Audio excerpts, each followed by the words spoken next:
պաշտոնյաները սխալներ են գործում եւ դրա համար պատիժ չեն կրում։ Ես 100% համոզված եմ, որ դիմացինը լավ կմտածի քո մասին, եթե դու սխալվել ես ու ասում ես ես սխալվեցի։ Գնահատականները այդպիսին են, որ 18-ից հետո Ռուսաստանի հետ հարաբերությունները փոխվել են դեպի այսպես հետընթաց են ունեցել դաշնակցային հարաբերություններից։ Եթե օրենսդրությունը այնպիսին է, որ թույլ է տալիս կոռուպցիոն ռիսկեր, դրանից պետք է օգտվել, մարդիկ դժբախտաբար շատ են սիրում, փողասեր են։ Բարև ձեզ հարգելի հեռուստադիտողներ, Եվրոմեդիայի տաղավարում այսօր մենք զրուցելու ենք հայ գործարար, բարերար, մեկենաս եւ հասարակական գործիչ Ռուբեն Գրիգորյանի հետ։ Պարոն Գրիգորյան, շնորհակալ եմ մեր հրավերը ընդունելու համար, ուրախ ենք ձեզ տեսնել մեր տաղավարում։ Պարոն Գրիգորյան, դե ինչ կսենք, վերջին ամենակարևոր իրադարձություններից ընտրության արդյունքները արդեն պարզ են, թե այնտեղ վերահաշվարկ են ընթանում, բայց պատկերը պարզ է, նախ ընդհանուր գործընթացը ինչպես կգնահատեք, կանխատեսելի են արդյունքները թե ոչ եւ որքանով էր ընտրությունների ելքը, այսպես ժողովրդի մեր հայ հանրության կամ արտահայտությունը ցույց տալիս։ Դե ինչպես սկսենք մեր խոսակցությունը, շատ կարևոր է, թե ամեն ինչի սկիզբը շատ կարևոր է։ Ինչպես ասում են, ճիշտ, բարենպաստ, լավ սկիզբը աշխատանքի կեսն է, կամ էլ հաջողության կեսն է։ Երկու դեպքում էլ պետք է։ Ուրեմն մեր խոսակցության սկիզբը ես կուզենայի շեշտել մի այսպիսի հետաքրքիր բան, խոսքը ամեն ինչի սկիզբը խոսքն է։ Մեր այս իրադարձությունների վերջին քաղաքական իրադարձությունների, ընտրությունների, մեր պարլամենտի հայկական ազգային ժողովի ընտրությունների մեծ իրադարձություն է իհարկե հայկական աշխարհի համար, Հայաստանի համար, հայկական պետության համար եւ շատ կարևոր է թե ինչ ասեցին եւ ինչ լսեցինք, որովհետեւ դա շատ կարևոր է հետագա գործունեության համար։ Պարզ է, որ ինչ ասում են, ինչ լսում ես, այնպես էլ գնում ես, այնպես էլ աշխատում ես, այնպես էլ տրամադրվում ես։ Հաղթելու համար հարկավոր է հաղթական խոսք։ Իսկ հաղթական խոսքը դա էմոցիոնալ խոսք է, որը պարտադրում է հոգեպես, տրամադրում է ինչ-որ գործերի, մեծ գործերի կամ վատ գործերի։ Տգետ, անպետք, կեղտոտ գործերի, դժբախտաբար այդպիսի գործեր կամ լինում են։ Ուրեմն տեսնենք ինչ խոսք լսեցինք։ Դուք եք գիտեք, որ ընտրությունների ընթացքում խոսակցությունը ընդդիմության կամ իշխանություն ունեցողների խոսակցությունը այնքան էլ գեղեցիկ չէր, եթե չասենք, որ տհաճ էր։ Տհաճ խոսակցությունները, մեկը մյուսին վատամանելով ուզում էր ցույց տալ, թե ինքը ինչքան լավն է։ Կարծես լոգիկան այն էր, որ հայկական լոգիկան այն էր, եթե դու վատն ես, ուրեմն ես եմ լավ։ Իսկ պարզ է, որ պետք է լիներ հասարակ մի խոսակցություն, թե գիտեք ինչ կա, ես այս գործերն եմ արել, ես այն գործերն եմ արել, սա լավն է, նա այնքան էլ լավը չի, իսկ մյուրը կարող է անհաջող է, վատն է, որի համար ես կուզենայի ներողություն խնդրել եւ ասել ձեզ, հայտարարել, որ ես դա հասկացել եմ եւ մեղանչում եմ եւ ներողություն եմ ուզում Պարոն Գրիգորյան, բայց այսօր մեր քաղաքական դաշտում ներողություն խնդրել, սխալ ընդունել կարծես այդպես էլ ընդունված պրակտիկա չէ։ Չեն սիրում սխալ ընդունել կամ դրա համար զաղողումների համար ներողություն խնդրել։ Ես դրա համար ասում եմ, թե ինչ է ընդունված, հիմա մենք ինչ լսեցինք, դրա համար ասում եմ, թե ինչ կա, բայց ես իմ կարծիքն ունեմ, հիմա արտահայտում եմ իմ կարծիքը, թե ինչպես պետք է լինի եւ ուզում եմ բացատրել, թե ինչու եմ ես այդպես մտածում։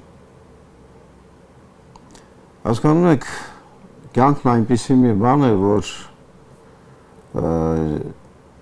բացարձակ ճիշտ մարդիկ չկան։ Մարդ չկա, որ չի սխալում։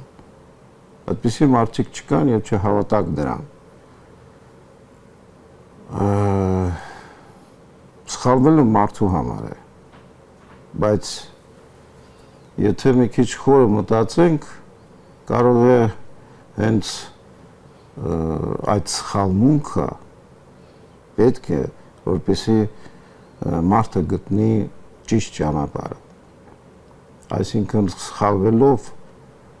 ընկնելով եւ վեր կենալով մարդը հասկանում է, թե որտեղ է սխալ արել։ Եվ ամենակարևորն է, որ մարդը ոչ միայն հասկանա ինքն իր մեջ, այլ ցույց տա առանց անհանգստանալու, թե դիմացին ինչ կմտածի։ Ես 100% համոզված եմ, որ դիմացինը լավ կմտածի քո մասին, եթե դու սխալվել ես ու ասում ես, ես սխալվեցի, այսպես պետք է լիներ, բայց ես սխալվեցի, կներեք։ Հիմա ես հասկացա, այսինքն ես վեր կացա, հիմա ես ճիշտը կանեմ։ Առանձնապես դա ինձ թվում է շատ կարևոր մի հանգամանք է քաղաքականությամբ զբաղվող մարդկանց համար։ Ամենայն դեպս ես դա եմ առաջարկում, ես դա կուզենայի տեսնել։ Ինչ վերաբերում է մնացածին, այսինքն ինչ խոսք հիմա ինչ խոսքով հիմա մենք պետք է առաջնորդվենք մեր գործերում։ Հիմա գիտեք, իրադարձությունն այնպեսին է, որ լավ հարաբերություններ ունենք, ասենք թե երևում է Եվրամիության հետ, Ամերիկայի Միացյալ Նահանգների հետ, Ռուսական Ֆեդերացիայի հետ, կարծում եմ, որ ունենք, որովհետև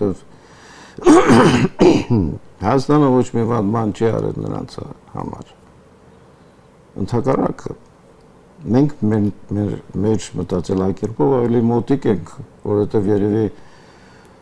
Ռուսաստանը մոտիկ հարևան է մեզ, մոտիկ ենք մեր մտածելակերպով Ռուսաստանին։ Բայց 18-ից հետո այդ հարաբերությունները փոքր-ինչ չեն փոխվել։ Ամեն դեպքում գնահատականները այդպիսին են, որ 18-ից հետո Ռուսաստանի հետ հարաբերությունները փոխվել են դեպի այսպես հետընթաց են ունեցել դաշնակցային հարաբերություններից։ Ես այդպես չեմ մտածում։ Ինչն է փոխվել։ Մեր կարծում եմ Հայաստանի հարաբերությունը, Հայաստանի մտածելակերպը Ռուսաստանի մասին, թե կարծիքը Ռուսաստանի մասին, թե բարեկամություն անելու, թե շփվելու, թե մշակութային շփումների տեսակետից ոչինչ չի փոխվել։ Ոչինչ։ Թե այնտեղ ինչ է եղել, ինչպես ասում են, ես կառաջարկեի մոռանալ ու առաջ գնալ։ Մենք մոտիկ ենք Ռուսական Ֆեդերացիային, մենք հարևաններ ենք,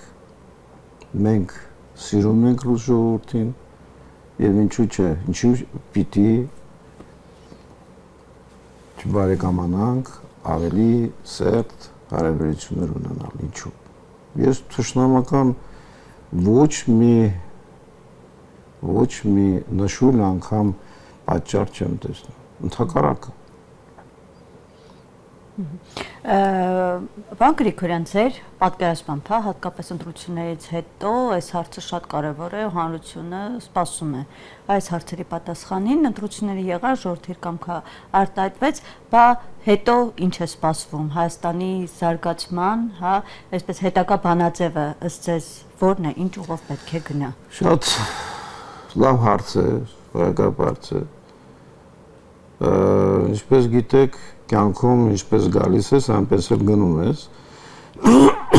Այսինքն ինչ ճանապարհով, ինչ հաջողությամբ, այնպես էլ գնում ես ճանապարհդ։ Այսինքն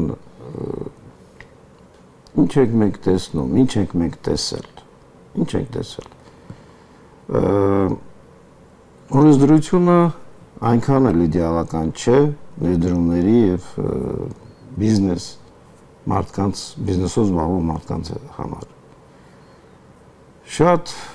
բաներ են պետք, որ պետք է ճշտվեն, կորեկցիայի ենթարկվեն։ Օրենսդրության մակարդակ։ Օրենսդրության մակարդակ։ Օրենսդրությունը պետք է արդարացի լինի, արդար լինի։ Առանձնապես կուզեի նշել այն հանգամանքները, որոնք, ասենք, թույլ են տալիս պետական համակարգում աշխատող մարդկանց, ինչպես ասում են չինովնիկներին, սխալ թույլ տալ եւ դրա համար անպատիժ մնալ։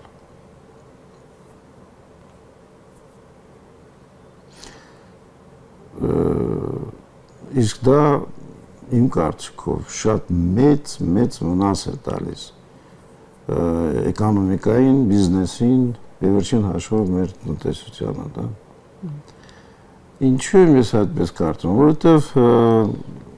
շատ դեպքերում աշխատանքին ընդունվում պետական համակարգում ոչ որակյալ, այդպես մեղմ ասենք, ոչ որակյալ պաշտոնյաներ, ոչ որակյալ մասնագետներ եւ բարձր է որ սխալվում են։ Էլ կոռուպցիան ռիսկերի մասին էլ չեմ խոսում։ Իհարկե, եթե օրենսդրությունը այնպեսին է, որ թույլ է տալիս կոռուպցիոն ռիսկեր, դրանից պետք է օգտվել, մարդիկ դժբախտաբար շատ են սիրում, փողասեր են։ Բայց ասում են, իշխանությունները ասում են այսօր համակարգային բնույթի կոռուպցիան արմատախիլ է արված։ Իրական է սա թե ոչ։ Համակարգային կոռուպցիա չկա։ Համակարգային կոռուպցիա կա թե չկա, չեմ կարող, դժվար է ասել։ Երևի նրանք ավելի լավ գիտեն, բայց կոռուպցիա կա թե չկա, ես կարծում եմ, որ չի կարող պատահել, որ չլինի։ Պարոն Գրիգորյան, քանի որ դուք նաև Հայաստան, այսպես մեծ թվով ներդրումներ բերած, այստեղ մեծ ծրագրեր իրականացրած անձանցից եք, որքանով է այսօր Հայաստանը գրավիչ ներդրումային առումով ու վստահելի, արդյոք այդ ոլորտը բավականին զարգացած է, օրինակ թեկուզ դրսի բնակիչների համար։ Ներդրումային դուք եք բոլոր երկրներն էլ ուզում են, որ իրենց երկիրը դրամ մտնի, ֆինանսներ մտնեն, ներդրումներ կատարվեն, որովհետև հավելյալ արժեքը միշտ մնում է երկրում, երկիրը զարգանում է, ավելի մատչելի է դառնում ուրիշների համար։ Իհարկե, առաջին հերթին օրենսդրությունը, առաջին հերթին պատժելիությունը, սխալ որոշումներ ընդունելու համար։ Դատական համակարգը շատ կարևոր է, եթե պաշտոնյան ընդունել է սխալ որոշում, մարդը պատկերացնում եք բիզնեսմենը գնում է դատարան եւ 3 տարի 3 տարբեր ինստանցիաներում դատական իր իրավունքներն է պաշտպանում։ 3 տարի հետո ոչ պաշտոնյան է մնում, նույնիսկ ասենք եթե դատական որոշումն էլ բիզնեսի կողմից է լինում, կարող է արդեն չլինի պետքական, արդեն ժամանակն անցած կլինի։ Հասկանում եք, դա ինչքան մեծ վնաս է տալիս։ Ադմինիստրատիվ որոշումները, դատական որոշումները պետք է որոշեն 10 օրվա ընթացքում։ Ոչ ավել, առանց ապելյացիայի։ Պարոն Գրիգորյան, այդ ոլորտային որոշումները կոնկրետ տնտեսական ու ներդրումային ոլորտի համար որքանով եք այս վերջում կատարված փոփոխությունները վարչարարության տեսանկյունից արդյունավետությունը դրանց ինչպես է գնահատում։ Վարչարարության տեսակետից բաց եմ գնահատում։ Բաց 3, ասենք 5-ից 3 հուվատ դժբախտաբար շատ երկար են տևում որոշումները եւ երկարության համար կամ սխալ որոշումների համար ոչ մեկը պատասխան չի տալիս։ Վերջին հաշվով պատասխան չեն տալիս։ Անպատժելիության մթնոլորտ է, այո։ Բայց դուք էլ գիտեք, նույնիսկ այն ժամանակ, երբ որ ինչ որ մեկին ձերբակալում են, նույնիսկ այն ժամանակ պարզ չէ, թե ինչի համար ձերբակալեցին։ Հանրությունը չի հասկանում, ինչից դա եղավ, ինչ բաներ արել։ Այսինքն իշխանությունները վախենում են ինչ որ մի բիծ, ինչ որ մի կեղտ հանկարծ իրենց վրա չքաշվի։ Նայեք, բայց իրենք էլ ասում են հարություն է, օրինակ իշխանությունները ասում են հարությունն է մեզնից պահանջում, որպեսզի այդ անձանց նկատմամբ քրեական գործեր սկսվեն, արդարադատություն հաստատվի, թալանը հետ բերեն, ինչպես որ ընդունված է, հա, ասում են ժողովուրդն է մեզնից դա պահանջում։ Այո, պահանջում է, ժողովուրդը իսկապես պահանջում է։ Ուրիշ բան, որ դժբախտաբար այս քանի տարիների ընթացքում, երկար տարիների ընթացքում թավշյա, ոչ բռնի հեղափոխությունից հետո այդպես էլ մենք չտեսանք տնտեսական դաշտի հարթացում, այսինքն այն ակտիվները, որոնք գնացել էին անօրինական ձևով, մեծ հաշվով մնացին այն մարդկանց ձեռքին, որոնք ստացել էին այդ ակտիվները, ասենք, ոչ կոնկուրենցիայի մրցակցության պատճառով, ազնիվ մրցակցության պատճառով։ Այսինքն տնտեսական դաշտը այդպես էլ մնաց անհավասար։ Այսօր էլ այդ նույն իրավիճակում։ Այսօր էլ այդ նույն վիճակում այն փոքրիկ բաները, որ լինում են, իսկապես նա չէ, ինչ որ իսկապես հեղափոխությունից հետո պետք է լինի։ Հեղափոխությունը նրա համար է, որպեսզի արմատապես փոխի այն ինչ կար։ Բայց մենք արմատապես այդպես էլ չտեսանք փոփոխություններ։ Հիշում եք անցումային արդարադատություն, հիշում եք վեթինգ, դրանք մնացին խոսքի մեջ, այսպես ասած, ասվեց եւ լռվեց։ Ինչու՞ է դա։ Պարոն Գրիգորյան, եք ասում եք, որ 18-ից հետո այդ սպասելիքները, հա, հանրության այն պահանջմունքները, որոնք դրված է իշխանության առջև, չիրականացավ, հաստատորեն հիասթափություն տեղ ունեցավ հանրության մոտ։ Բայց մյուս կողմից էլ տեսնում ենք, որ ամեն դեպքում էլի արդեն որերորդ ընտրությունն է, հանրությունը իր վստահության քվեն, իր մանդատը տալիս է իշխանություններին, բայց ինչպես է հասկանալ, որ մի կողմից դժգոհ են, չիրականացած սպասելիքները, հետո նորից իրենց վստահության քվեն տալիս են։ Նշանակում է, որ ընդհանուր առմամբ գոհ են։ Դա է նշանակում, որ ընդհանուր առմամբ գոհ են համեմատած նրա հետ ինչ որ կար։ Երևի այդ պատճառով։ Այն ինչ ասում եմ, միայն մի ցանկության համար եմ,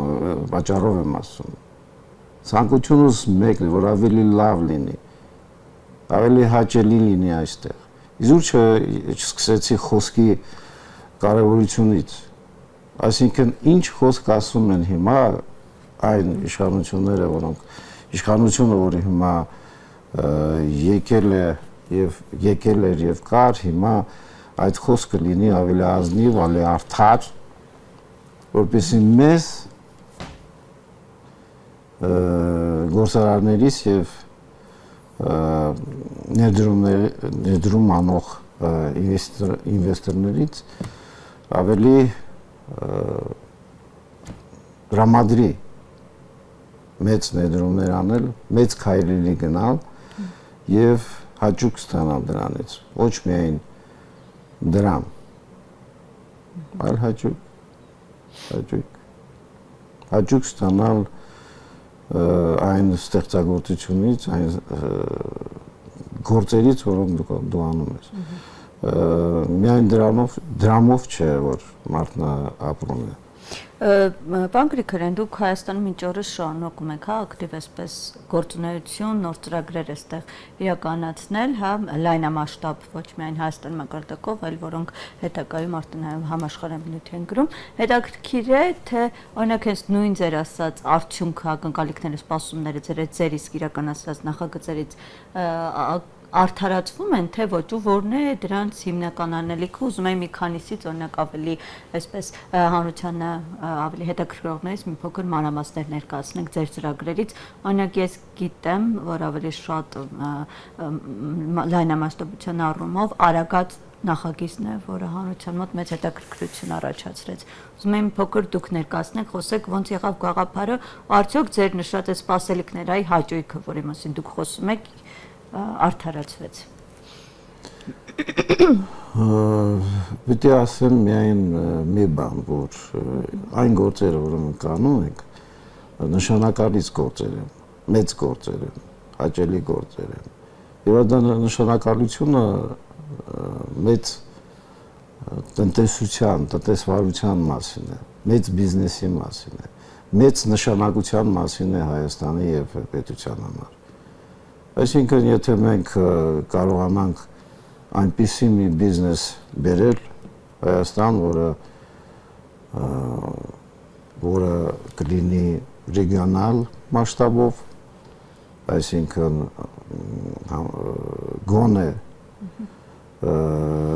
գոնե շրջակա երկրների մասնակցության, դա կլինի Հայաստանի համար շատ մեծ գործ։ Ներկայիս պայմանները նպաստում են նոր ներդրումների ներգրավման ասես։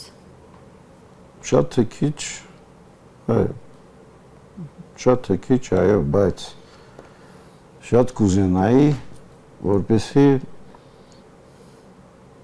լավանար իրադրությունը, որովհետև էլ եմ ասում, պաշտոնյաները սխալներ են գործում եւ դրա համար պատիժ չեն կրում։ Եվ նրանք դա շատ լավ գիտեն։ Այդ մթնոլորտում ինչպես կարող ես պաշտպանել քո ներդրումները, պաշտպանել կամ արագացնել գործողությունները, որոնք ուղղված են գործը վերջին հասցնելու համար։ Պարոն Գրիգորյան, նաև ձեր նշած այդ անպատժելիություն, մենք տեսնում ենք իրավիճակներ, որ հենց այդ մթնոլորտը, այդ բացթողումները անպատժելիության մի նոր այսպես հանցանքներ, նոր հանցանքներ են կարելի ասել առաջ բերում։ Այդպիսի մթնոլորտը ավելի լարում են հանրության ներսում։ Իհարկե, ելի եմ ուզում ասել, որ միշտ ճիշտ լինել չի կարելի։ Ես միշտ ճիշտ եմ, բոլորն են ասում, միայն իշխանությունները չէ որ ասում են, ես միշտ ճիշտ եմ։ Նրանք էլ են, մյուսներն են ասում, ես ճիշտ եմ, բոլորը ճիշտ են եւ բոլորն էլ ճիշտ են, որովհետեւ մյուսներն են սխալ։ Բայց ինչու են իրենք ճիշտ, ոչ ապացուցում են իրենց խոսքով, ոչ էլ ապացուցում են իրենց գործով։ Հիմա այնպեսի մի իրավիճակ է ստեղծվել, հույս ունեմ, որ մեծ արագությամբ, մեծ քայլերով կարող է Հայաստանի տնտեսությունը զարգանալ։ Ինձ այդպես է թվում։ Միայն ձեր հեռուստաալիքի միջոցով ուզում եմ խնդրել, որ անպատժելիության մթնոլորտը վերածվի պաշտոնյաների մեջ։ Եվ օրենքով արդար ձևով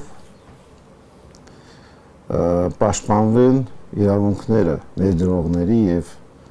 գործարարների։ Արդար ձևով։ Պարոն Գրիգորյան, ես նաև ուզում եի խոսենք այսօր հայ հանրության, այսպես ցանկությունների, արժեքային համակարգի մասին, այդ ձեր պատկերացմամբ որպես ավելի փորձառու, ինչ արժեքների գրող է այսօր հայ մարդը, ինչպիսի պահանջմունքներ ունի, ինչպիսի տեսլական ունի հետագայի համար հայ հանրությունը, ինչու քանի որ այսօր տեսնում ենք այդ ձեր նշած քաղաքական դիսկուրսի խոսույթը, վիրավորանքները շատ հաճախ պրոյեկտվում են նաև ժողովրդի վրա ու ինչի արդյունքում ստեղծվում է անհանդուրժողականության մթնոլորտ հենց հանրության ներսում։ Իդեք հենց շարունակելով իմ խոսքը, միտքը, որ անբաժանելիությունը եւ ոչ մեկը չի ասում, ես սխալվեցի, կներեք, հասկանալով, որ իր սխալը վերջին հաշվով ինչ որ մեկի տարապանքի արդյունք է դառնում, ոչ մեկն չի ասում, չի մեղանչում, ներողություն չի խնդրում եւ միշտ ճիշտ է դուրս է գալիս մարդիկ տեսնելով դա դրան հարմարվում են, որտեղ մարդը հարմարող էակ է, հարմարվում են, հետո դուրս է գալիս որ ներողամտությունը կարելի է վերականգնել հասարակության մեջ։ Ներողամտությունը ինչպես կարելի է վերականգնել, ինչն է ստիպում, որ վատ զգան ամաչեն ներողություն խնդրելուց։ Ինչն է ստիպում, որ ինչի պատճառով իրենք չեն անում դա։ Այո, ինչն է նրան ստիպում։ Որ չանեն դա։ Այո։ Որ ներողություն խնդրելուց վատ զգան մարդիկ, որովհետև դա հաճախ տարածված, այսպես ասած, երևույթ է, հատկապես հայ հանրության։ Իրենց բնավորությունը, իրենց էությունը, այն, որ նրանք երբեք, դուք երբ որ ինչ-որ մեկին նեղացնում եք, ասենք չուզենալով, մեկը կողքով անցնում եք ու հրում եք, ձեր մեջ ինչ-որ ցանկություն առաջանում է, որ շուռ գաք ու ասեք, ոհի կներեք։ Ես մշտապես ասում եմ։ Ասում եք, չէ՞։ Այո։ Ինչու եք ասում։ Որովհետև զգում եք, որ դուք մեղավոր եք։ Եթե ինչ-որ մեկը դա չի ասում, ուրեմն չի զգում, որ նա մեղավոր է։ Կամ էլ անպատժելիության մթնոլորտում է գտնվում։ Հասկանում է, որ ասի, թե չասի, իրեն դրանից ոչինչ չի լինի։ Իսկ եթե զգար, գոնե մեջը լիներ,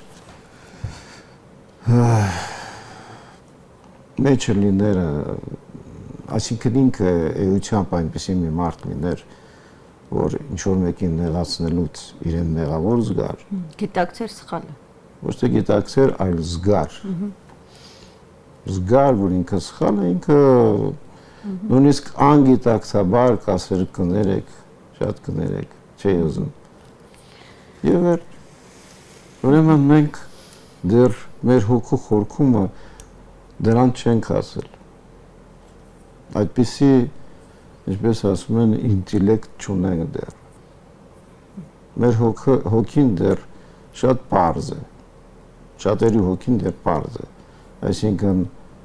նրանք լավ են հասկանում, թե ինչ են ուզում։ Առաջին հերթին ուզում են դրամ, առաջին հերթին ուզում են շահույթ ստանալ, առաջին հերթին նայում են հացին, ոնց որ ասում են, միայն հացով չէ, որ մարդը կենդանի է եւ ապրում է։ Բայց ոնց որ ասում են, սկզբում հացը։ Դժբախտաբար մեր ժողովուրդը շատ մեծ ճանապարհ է անցել դաժանակիր տանջանքների, հոգեպես շատ է տանջվել, դրա համար էլ բարդացել է եւ առաջին հերթին հասկացել է, որ նյութականը հետո նոր հոգեկանը։ Բայց ել եմ ասում, բոլորն էլ անցել են այդ ճանապարհը։ Աստված ասում էր, անցեք այդ ճանապարհը, որովհետև միայն այդ դեպքում անցնելով այդ տանջանքների միջով, ընկնելով եւ բարձրանալով, դուք վերջին հաշվով կհասկանաք, կստանաք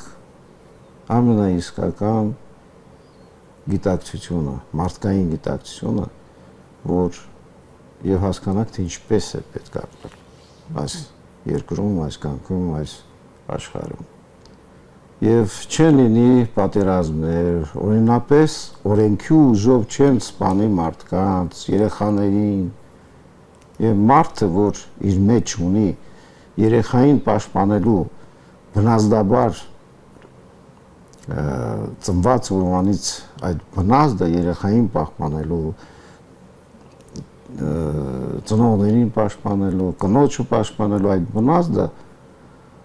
կկարողանա իրականացնել եւ չի լինի այնպիսի դեպքեր, երբ որ ինքը տեսնելով դա ձայն չի հանի, անտարբեր կլինի, կշրջվի ու գնա, մտածելով թե ես չեմ ուզում հիմար լինել, որպեսզի չմտնի ուրիշի, այսինքն փորձանքների միջև մարդ լինի, գիտակցաբար, չընդունելով վատը, անմարդկայինը։ Հասկանում եք։ Ես շնորհակալ եմ ձեզ հետաքրքիր զրույցի համար, պարոն Գրիգորյան։ Ես եմ շնորհակալ։